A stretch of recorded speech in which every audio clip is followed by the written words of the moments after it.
Yeah, I do. I think this might have been the very last pro model I had.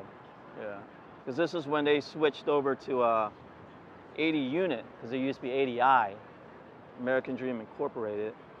But I think we parted with Deluxe and went over to Draws, I think. Not Drawers, but Draws.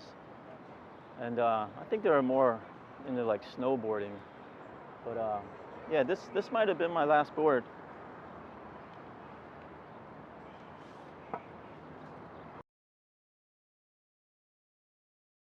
The Mantis, yeah. That was I remember one time I went to New York to shoot a photo with Dimitri, and Alyosha was there, and we were shooting this flick, and this praying mantis comes out of nowhere.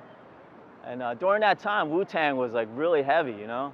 And then Alyosha, he had names for all of us, you know. He had Jamal was Black Jesus, Spencer was like Shogun Assassin, Mike Hernandez was the Hitman Hearns, and he's like, "Oh, you're the Mantis." I was like, all right, let's do it. I was like, so yeah, that's how that all came about. But the funny thing is, like, I don't think many people that skateboarded knew I was called the Mantis. Like, it was more like people like when I stopped skating for a while, like people that didn't know nothing about skateboarding, like, yeah, I heard you're called the Mantis. And then from there on, they're just like, "Oh, you're the Mantis." Like it's funny, you know. But yeah, it was definitely during that time when Wu-Tang was heavy. Yeah. I think I went to San Francisco in 1995 with Dan Wolf, and I think that was when they were just starting up with Deluxe, and I met Alyosha, and I think it was over at Drake Jones's place, his apartment, and Alyosha's just the raddest dude, man. Like, we clicked like right away, and he's like, "Yeah, let's do this." I was like, "Oh, for sure, man." He showed me some of the stuff. I was like, "Dude, I'm down." You know what I mean? Like, totally. Yeah. Actually, my first sponsor was with a skate shop, Westchester Fairman's, and that was just through with skating with Mike and Bam and filming with Dan Wolf.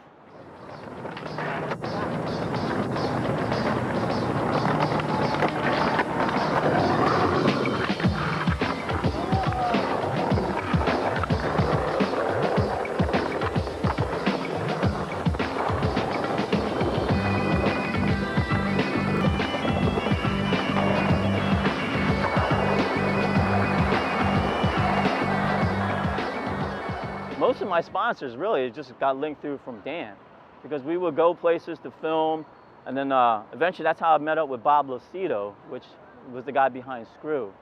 And I think I skated for them for maybe a year or so. But yeah, they had some pretty rad dudes at that time. They got Kenny Hughes, R.B. O'Malley, the filmer. He was on there. Patrick Godotti, a couple guys. My memory is very limited, let me tell you, man. Old age really gets to you, man. First Eastern exposure was actually pretty much identical to the Fairman's video. I'm not sure if people realize that. But when Dan filmed the Fairman's video, during that time, he did an Eastern exposure, but most of the footage came from the Fairman's video. So it was almost like a duplicate of it. And then I think he did Eastern exposure 1 or 2, but I get the numbers mixed up. I still had friends that lived in West Philly, so we used to always just meet up with them, and then we started coming down to Love Park, and John and all the other locals were here during that time. This guy's a true Love Park OG right here, from day one. We had this place all to ourselves. There used to be like shrubs, literally. Like, all the ledges had shrubs.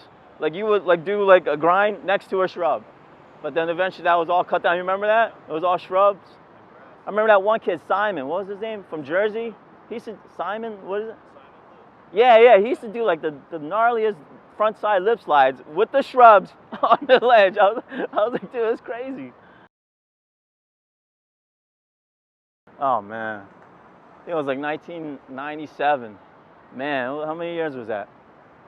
18 years? 18 years ago? Was it 18? Yeah, 2015.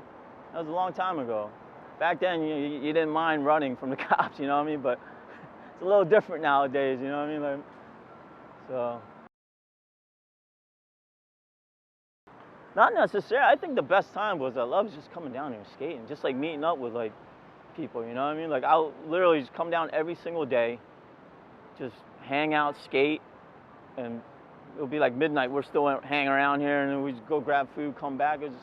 Those were really the best times that I can recall. Not necessarily like a specific trick that went down or whatnot, just like hanging out with like the locals and your friends during that time, you know? Like to me, that was the best part about skateboarding, you know?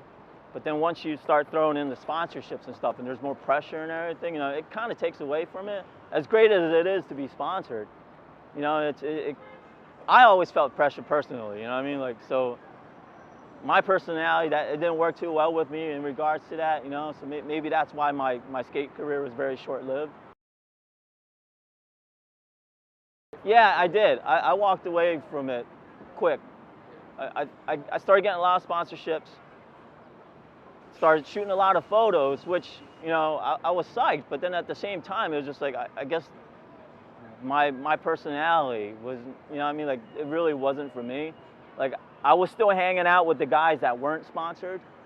And, you know, I guess when you start getting sponsored and you become pro, you really should be skating with other pros, which typically that increases your, you know, what you can do. But I don't know. I was never really into it. You know what I mean? Like, I was more like, I just want to chill out with my friends and everything. You know, that kind of, I don't know if that you can say that helped me back or whatnot, but you know, everyone has their own little way of dealing with things. I was born in Vietnam, and then I think it was 1978. My family flee Vietnam to go to try, you know, try to get a better life. But we ended up in the Philippines, which was a crazy situation because my dad pretty much gave everything that we had, everything he owned in Vietnam, got on this boat with a family of 9. My parents, I have 3 brothers and 3 sisters. All right, there's 7 of us and my parents. Got on a boat with literally like 2,000 other people, fled Vietnam, got to the Philippines, and were denied entry. Like, they literally would not let us disembark from the boat. So we were living off the boat for about 3 months, and there was news people, news cameras there every single day, like wanting to do interviews with us and everything. And eventually, we got refuge.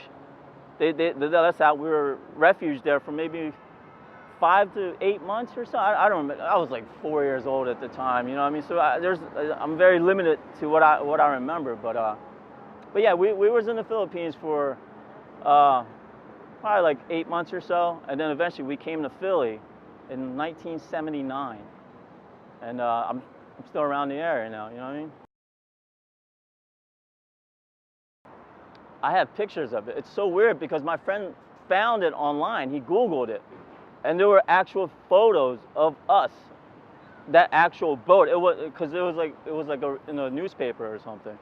But yeah, it's crazy. I looked at it, I was like, holy crap, you know what I mean? It's like I'm like so far removed from it now that I look back at it. I was like, did that really happen? You know what I mean? Like, it's really trippy, man, when I think about it. But it happened. You know what I mean? It's like, so. And I was just telling them, it's like, you know, I didn't really have like a very typical early childhood, you know what I mean? Like being in that situation and, you know, literally like our lives was on the line just to get away from like a war-torn country during that time. It's crazy because prior to being in Vietnam, my grandparents left China because it was war-torn to go to Vietnam, and then you know, war went on there, and then it's like we left there. It's just like during that time, literally, my family couldn't escape war, you know what I mean? And then now it's 2015, and it's like, I'm so far removed from it. It's just, now I look back at it, it's just like, I can't ever forget it, you know what I mean? Like, they'll always be embedded in my heart, in my head. But it's just like, sometimes like, wow, was I really in that situation, you know? It's pretty trippy. So.